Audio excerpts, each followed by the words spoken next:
তো দাদা আপনি যে ঘর যেটা যে খোলাই এটা দাম এটা আপনার পড়বে 9000 টাকা পড়বে। 9000 টাকা। 9000 টাকা।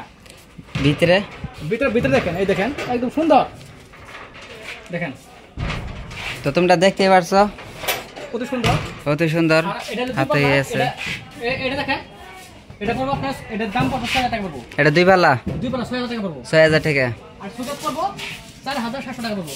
4700 টাকা। দেখেন। হ্যাঁ তো দাদা বলেন, দাদা হ্যাঁ বলেন। ও দাদা এই যে আপনি কি নিবার আইছেন না আমাদের কাস্টমারকে বলেন। হ্যাঁ।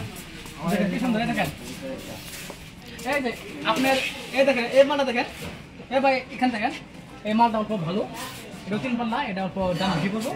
এটা আপনার পড়বে 17500 টাকা পড়বে। ফিক্স দাম, হোলসেলের দাম। এটা আপনার ঘুরে ধরবো না, 50 বছর পর্যন্ত আপনার কিছুই হবে না। আপনার কাজ যাবো, আপনার পোলাহারা কাজ যাবো, আপনার মেয়ের কাজ যাবো না, আপনার কাজ যাবো, তার না আপনার কাজ যাবে। এত সুন্দর। আর আপনার বাইরে আছে দেখেন,